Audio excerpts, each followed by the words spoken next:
Hello everyone, welcome back to another vlog. तो कैसे हैं आप सब? उम्मीद करती हूँ आप सब बढ़िया होंगे, मस्त होंगे, मज़े में होंगे। स्वागत है आपका एक और नई वीडियो के साथ में। तो यहाँ से हम शुरुआत कर रहे हैं जहाँ से कल हमने छोड़ा था व्लॉग को अपने। तो हम पूरे घर की सफाई करते करते आ गए थे बालकनी में। तो यहाँ अभी हमारी बालकनी और बाथरूम दो सेक्शन बचते हैं अभी सफाई के लिए। और बालकनी के हालात आप देख ही सकते हैं कि कैसे हो रखे हैं। पौधों के जो पत्ते हैं वो पूरी तरह से गंदे हो रखे हैं। और जो सिलेंडर वाला बॉक्स है ये भी पूरा गंदा हो रखा है, क्योंकि इस टाइम पे धूल मिट्टी इतनी उड़ रही है, डेली हवा चलती है ज़ोरों शोरों से। तो उस वजह से पत्तों पे पूरी धूल मिट्टी आ चुकी है और जो बॉक्स है इस पे भी धूल मिट्टी है। और बालकनी क्लीन किए हुए भी मुझे 10-15 दिन हो गए होंगे, और एक दिन ना करो तो हालात गंदे हो जाते हैं। यहाँ तो फिर भी 10-15 दिन हो गए हैं। तो पत्ते मैं साफ़ नहीं करूँगी, सिर्फ बालकनी क्लीन करूँगी, क्योंकि पत्ते साफ़ करने के लिए मेरे पास स्प्रे बोतल नहीं है जिससे कि मैं पत्ते क्लीन कर पाऊँ। जो मेरी बोतल थी वो टूट चुकी है, उसके बाद मैंने नई कोई मंगाई नहीं थी। तो जब आ जाएगी तो साफ़ करेंगे। अभी जस्ट बालकनी का फ्लोर क्लीन कर रहे हैं, सिलेंडर बॉक्स और जो धूल मिट्टी पड़ी है उसको ही मैं यहाँ पे क्लीन करूँगी। तो यहाँ पे जो गिलास थे हमने जिसमें सब्जियाँ लगाई थी, तो उसमें कुछ गिलास ऐसे रह गए थे जिसमें सब्जियाँ उगे ही नहीं। जो बीज हमने बोए थे वो उगे नहीं, और स्टिल उसमें मिट्टी पड़ी हुई थी। तो हवा से वो गिलास नीचे गिर के और मिट्टी भी फैल गई थी पूरी बालकनी में। तो अभी उनकी जो मिट्टी थी गिलास की, कुछ तो मैंने गमले में डाल दिए और गिलास खाली करके मैं रख दूँगी साइड में। और यहाँ पे इतना काम हम कर ही रहे थे कि एक और काम मेरा यहाँ पे बढ़ गया। बालकनी का दरवाज़ा खुला था, हवा ज़ोर से चल रही थी, और ये विंडो के अंदर रखा था दाने का डब्बा, जिसमें पक्षियों के लिए दाना, बाजरा और गेहूँ। टूटा हुआ गेहूँ है, जो जिसका दलिया बनाते हैं ना, उस टाइप से गेहूँ है, थोड़ा सा मोटा। तो ये पूरा हवा से नीचे गिर गया डब्बा और पूरा फर्श पे फैल गया। और जस्ट मैं यहाँ पे पोछा लगा के निकली थी बाहर, उसके 2-3 मिनट बाद ही यहाँ पे ये कांड हो गया डब्बा गिरने वाला। और मुझे गुस्सा इतना आया और रोना भी आ रहा था कि यार काम मैं ख़त्म करने की कोशिश कर रही हूँ, लेकिन काम है कि बढ़ते ही जा रहे हैं यहाँ पे। लेकिन क्या है, काम तो करना ही पड़ेगा। फिर यहाँ पे सारे दाने मैंने इकट्ठे किए, डब्बे में भरे। और चूँकि जो गेहूँ था वो दलिए के रूप में था, तो फिर उसमें हल्का हल्का आटा भी था, तो फिर इसलिए मुझे पोछा भी यहाँ पे दोबारा लगाना पड़ा, नहीं तो फिर पैरों से चिपक के मेरा पूरा घर ही गंदा हो जाता। तो ये सब मैंने अच्छे से क्लीन किया। इसके बाद फिर मैं दोबारा बालकनी में चली जाऊँगी क्लीन करने के लिए। काम थे कि ख़त्म होने का नाम ही नहीं ले रहे थे।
और हवाएं इतनी ज़ोर से चल रही है ना कि बालकनी में पूरी मिट्टी हो जा रही है। गमले हैं उनकी मिट्टी भी उड़ उड़ के एक कोने में जमा हो जा रही है, और पौधे हैं उनके पत्ते सूख के भी गिर रहे हैं, तो वो भी कोने में जमा हो के कूड़े का ढेर बन रहे थे। फिर मैंने सारा अच्छे से फर्श क्लीन किया झाड़ू लेके पहले तो, क्योंकि गीले पानी के टपके फिर गिर जाते ना, तो फिर अच्छे से सफाई नहीं होती झाड़ू से। इसलिए पहले मैंने मिट्टी हटाई झाड़ू से। इसके बाद मैं सिलेंडर बॉक्स को क्लीन कर रही हूँ। और अभी फ़िलहाल जो मेरा सबसे बेस्ट प्लांट है वो ये मनी प्लांट है। इतने अच्छे से ग्रो हो रहा है, और होप देखते हैं, क्योंकि जितने भी पौधों की मैंने तारीफ़ की है ना, उसके थोड़े दिन बाद वो मेरे सारे पौधे डाउन होते चले गए, 1-2 मर भी गए। तो इसलिए मैं कम ही तारीफ़ करूँगी अब मनी प्लांट की, ज़्यादा नहीं करूँगी। इसके बाद मैंने सिलेंडर बॉक्स को क्लीन कर दिया, और फिर फर्श को क्लीन कर लेते हैं। और यहाँ पे कुछ गमले ऐसे थे जो खाली पड़े हैं, जिसमें मुझे पौधे लगाने भी हैं। मेरा मन कर रहा है कि मैं नए गमले ला के नए पौधे भी लगाऊं। फिर एक मन ये कह रहा है कि यार टाइम नहीं मिल पाता इतना सब कुछ करने का, काफ़ी भागा दौड़ी हो जाती है। बट मन है कि मानता नहीं है। जब कभी नर्सरी के पास से निकलते हैं या किसी की बालकनी में देखते हैं, किसी के गार्डन में नए पौधे देखते हैं ना, तो फिर मन करता है उस हरियाली को देख के कि हाँ ये वाला पौधा मैं लगाऊंगी, ये वाला मैं लगाऊंगी। और हमारे साइड में जो नर्सरी है उसमें 30 रुपये में, 40 रुपये में, 50 रुपये में इतने अच्छे अच्छे प्लांट मिल जाते हैं। फिर मुझे लगता है यार इतने महंगे तो है नहीं, चल लगा ले। तो मैं लगाऊँ तो ये पौधे। अब एक नया व्लॉग मैं लेके आऊँगी जिसमें मैं कई सारे पौधे लगाऊंगी, कुछ कटिंग से लगाऊंगी, कुछ ऐसे लगाऊंगी, क्योंकि मेरा मन नहीं मानता बिना पौधे लगाए हुए। तो बालकनी की क्लीनिंग मेरी हो चुकी थी डन। फिर इसके बाद हम करेंगे अपने बाथरूम की क्लीनिंग। और ये आप लाइव प्रूफ देख सकते हैं कि बाथरूम मेरा कितना गंदा हो रखा है। जो ये इसके कॉर्नर्स थे इन पे इतनी धूल मिट्टी जमा हो रखी थी, क्योंकि क्लीनिंग तो बाथरूम की देखो डेली होती है। जो फर्श है और कमोड है उसकी क्लीनिंग और ये वॉश बेसिन है इसकी डेली बेसिस पे होती है। लेकिन जिसको बोलते हैं ना डीप क्लीनिंग, वो नहीं हो पा रही थी बाथरूम की, उसको काफ़ी दिन हो गए थे। मेरी हर छुट्टी पे मैं यही सोचती थी कि मैं आज करूँगी, लेकिन कोई ना कोई काम ऐसा निकल आता था कि वो नहीं हो पाती थी। और बाथरूम क्लीनिंग मतलब कि आप पूरे तरीके से गंदे हो जाते हो, आपके कपड़े गीले हो जाते हैं और आपको अच्छे से हेड वॉश करना और अच्छे से नहाना तो पड़ता ही है। तो इसको एक टाइम तो देना ही पड़ता है बाथरूम क्लीनिंग को। तो आज चूँकि मेरे पास टाइम ही टाइम था, मैं सुबह से लगी हुई थी और मेरे को रात हो चुकी थी। तो फिर रात को मैंने डिसाइड किया कि मैं तभी नहाऊंगी जब मेरे बाथरूम की क्लीनिंग हो जाएगी। मम्मी यहाँ पे मेरी बोले जा रही थी नहा ले, कल कर लेना, दोबारा कर लेना, संडे भी आएगा और भी आएगा। तो मैंने कहा नहीं, आज तो मैं बाथरूम करके ही मानूंगी। तो यहाँ पे चल पड़े हम अपना बाथरूम साफ़ करने के लिए। वॉश बेसिन और कमोड पे मैंने पहले से ही हार्पिक डाल के रखा हुआ है और अभी क्लीन कर लेते हैं अपने जो ये कॉर्नर है इनको। तो मैं पानी से नहीं धो रही हूँ क्योंकि ये ग्लास के हैं, शीशे के हैं, तो फिर पानी के दाग इस पे रह जाते हैं और कॉर्नर में पानी ना फिर जमा हो जाता है। तो इसलिए मैंने हल्का सा गीला कपड़ा ले लिया और उससे ही पूरा क्लीन कर दिया दोनों को। और इसके आसपास की टाइलें ना उसको भी मैं कपड़े से ही क्लीन कर दूँगी।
यहाँ पे जो सिंक के नीचे था ना जो एरिया, वो थोड़ा गंदा हो रखा था, ब्लैक ब्लैक सा निशान हो गया था वहाँ पे।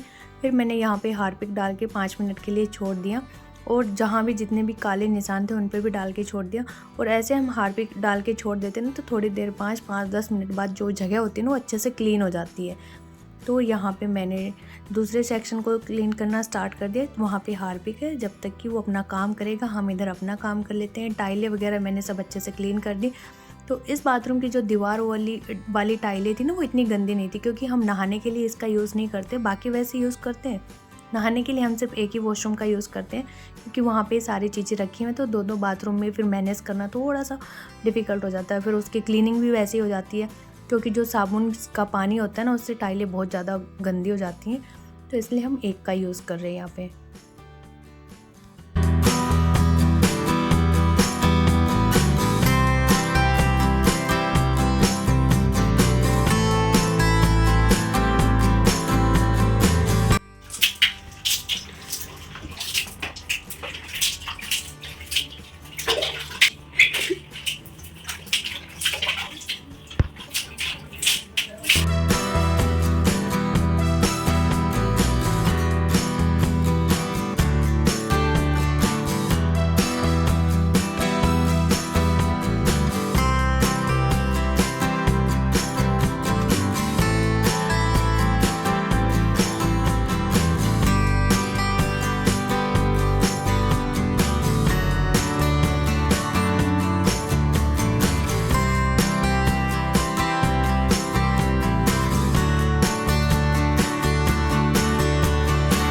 इसके बाद हम आ गए थे दूसरे वॉशरूम में, और इसका फ़र्श हो रखा था इतना गंदा, क्योंकि ये मोस्टली यूज़ होता है।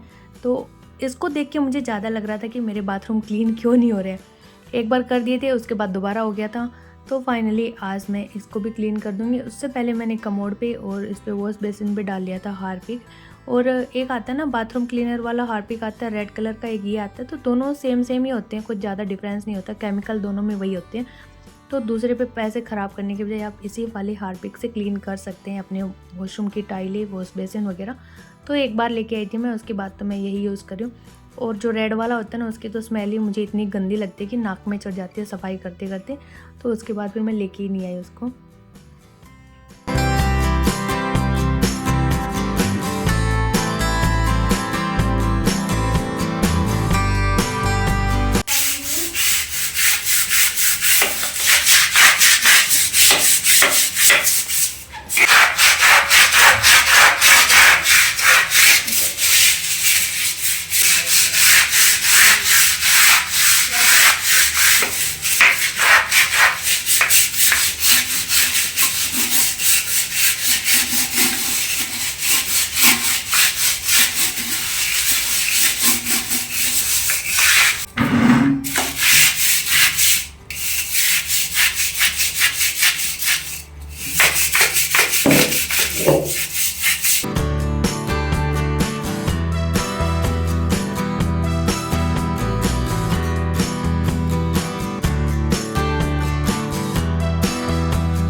और इस टाइम पे सफाई करते करते मेरी हालत ऐसी हो गई थी कि बस मैं पूरी तरीके से थक चुकी थी। जो मेरी कमर थी उसका तो बैंड ही बच गया था। अगर मैं बैंड हो रही थी तो बस बैंड ही हो रखी थी, वो सीधा हुआ ही नहीं जा रहा था। इतना ज़्यादा पेन होने लग गया था कमर में, क्योंकि अभी जो टाइम हो रहा है फ़िलहाल का, वो 7:30 हो रहे थे उस टाइम पे। और मैंने सुबह के 7 बजे से पहले काम स्टार्ट किया था, और बीच में सिर्फ मैंने खाना खाया था और मैं नहीं रुकी सेकंड के लिए भी। कंटिन्यूसली मैं काम करती रही अपना घर का। तो बैंड तो बजना ही था मेरी बैक कमर का।